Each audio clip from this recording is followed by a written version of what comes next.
কার্যক্রম বাংলাদেশ বেতার রাজশাহী। এখন শুনুন আমাদের স্থানীয় সংবাদ। আসসালামু আলাইকুম। বাংলাদেশ বেতার রাজশাহী স্থানীয় সংবাদ পড়ছি মোহাম্মদ নুরুন নবী। 2 দিনের সরকারি সফরে রাজশাহীতে এসেছেন প্রাথমিক ও গণশিক্ষা প্রতিমন্ত্রী ববি হাজ্জাজ। আজ সকালে তিনি বিমানযোগে রাজশাহী শাহ মখদুম বিমানবন্দরে অবতরণ করেন। এ সময় প্রতিমন্ত্রীকে স্বাগত জানান রাজশাহী 3 আসনের এমপি শফিকুল হক মিলন। পরে তিনি রাজশাহী পিটিআইয়ে প্রাথমিক শিক্ষা অধিদপ্তর আয়োজিত দিনব্যাপী প্রশিক্ষণ কর্মশালায় প্রধান অতিথি হিসেবে অংশগ্রহণ করেছেন। বিকেলে তিনি প্রেস ব্রিফিং করবেন। এছাড়া আগামীকাল চাঁপাইনবাবগঞ্জ পিটিআইয়ে আয়োজিত সরকারি প্রাথমিক বিদ্যালয়ের ফিডিং কর্মসূচির উদ্বোধন করবেন। বিকেলে তিনি প্রেস ব্রিফিং করবেন। ওই দিন সন্ধ্যায় তিনি ঢাকার উদ্দেশ্যে রওনা হবেন। নাটোরের বন বেলঘরিয়া থেকে রাজশাহী তাহিরপুর পর্যন্ত আঞ্চলিক সড়ক নির্মাণ কাজ সম্প্রতি শেষ হয়েছে। রাজশাহীর 4টি এবং নাটোরের 1টি উপজেলার বাসিন্দাদের জীবনমান উন্নয়নে সড়কটি গুরুত্বপূর্ণ ভূমিকা পালন করছে। এই নিয়ে এখন শুনুন আমাদের নাটোর জেলা সংবাদদাতার একটি প্রতিবেদন।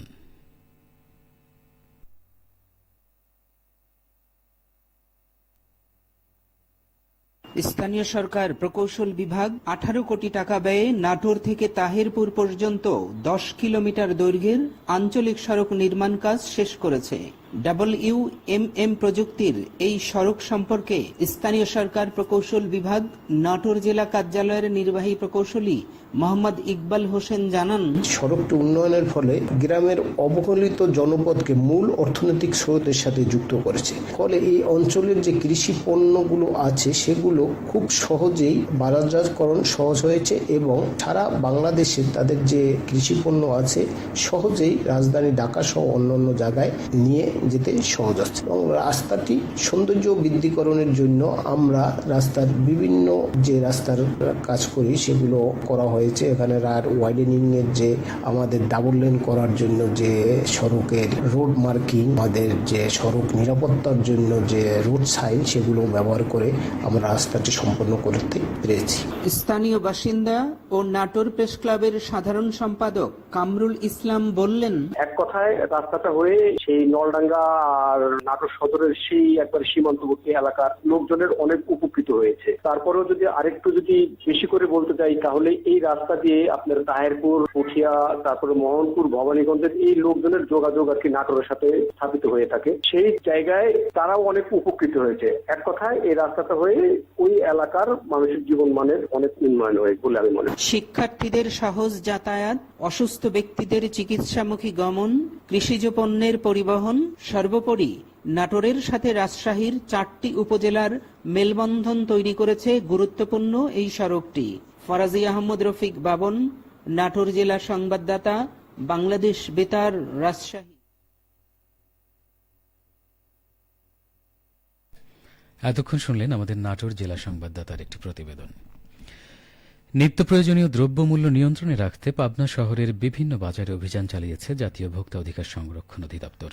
অভিযানে বিভিন্ন অনিয়মের অভিযোগে 3টি ব্যবসা প্রতিষ্ঠানকে মোট 1,30,000 টাকা জরিমানা করা হয়। আজ দুপুরে পাবনা বড় বাজার ও দই বাজার এলাকায় এ অভিযান পরিচালনা করা হয়। এতে নেতৃত্ব দেন জাতীয় ভোক্তা অধিকার সংরক্ষণ অধিদপ্তর পাবনার সহকারী পরিচালক মাহমুদ হাসান রনি। অভিযান সূত্রে জানা যায়, গোডাউনে চিনি সংরক্ষণে অনিয়মের অভিযোগে লক্ষ্মী মিষ্টান্ন ভাণ্ডারকে 50,000 টাকা, পণ্যের সঠিক মূল্য ট্যাগ না থাকায় মেসার্স গনি ব্রাদার্সকে 50,000 টাকা এবং কীটনাশক ও সার বিক্রিতে অনিয়মের দায়ে মোহন ট্রেডার্সকে 30,000 টাকা জরিমানা করা হয়। ঈদে মিলাদুন নবী উপলক্ষে নাটোরে শিক্ষার্থীদের জন্য বিভিন্ন বিষয়ভিত্তিক প্রতিযোগিতার আয়োজন করেছে বাংলাদেশ ইসলামিক ফাউন্ডেশন। ফাউন্ডেশনের জেলা কার্যালয়ে আজ সকালে এ প্রতিযোগিতার উদ্বোধন করেন ইসলামিক ফাউন্ডেশন নাটোর জেলা শাখা কার্যালয়ের উপপরিচালক মোহাম্মদ রিয়াজুল ইসলাম। প্রতিযোগিতায় শিক্ষার্থীরা 2টি গ্রুপে কিরাত, হামদ, নাত এবং বিশ্বনবী হজরত মোহাম্মদ সাল্লাল্লাহু আলাইহি ওয়াসাল্লামের জীবনভিত্তিক রচনা প্রতিযোগিতায় অংশগ্রহণ করছে। প্রতিযোগিতায় বিজয়ী শিক্ষার্থীদের আগামীকাল পুরস্কার ও সনদ প্রদান করা হবে। সিরাজগঞ্জের চরাঞ্চল সহ বিভিন্ন এলাকায় এবার গ্রীষ্মকালীন সবজি চাষে বাম্পার ফলন হয়েছে। বাজারে সবজির ভালো চাহিদা ও দাম থাকায় বেশ লাভবান হচ্ছেন স্থানীয় কৃষকরা। জেলা কৃষি সম্প্রসারণ অধিদপ্তর সূত্রে জানা যায়, চলতি মৌসুমে সিরাজগঞ্জের 9টি উপজেলায় বিভিন্ন স্থানে 8,500 হেক্টর জমিতে গ্রীষ্মকালীন সবজির আবাদ হয়েছে, যা নির্ধারিত লক্ষ্যমাত্রার চেয়ে কিছুটা বেশি। সবশেষে আবহাওয়া। আজ দুপুর 2টায় রাজশাহীতে তাপমাত্রা ছিল 35.2 ডিগ্রি সেলসিয়াস। এ সময় বাতাসে আপেক্ষিক আর্দ্রতার পরিমাণ ছিল 63%। রাজশাহী ও পার্শ্ববর্তী এলাকায় আজ সূর্যাস্ত সন্ধ্যে 6টা 30 মিনিটে। সংবাদ শেষ হলো। আমাদের পরবর্তী সংবাদ বিকেল 4টা 5 মিনিটে।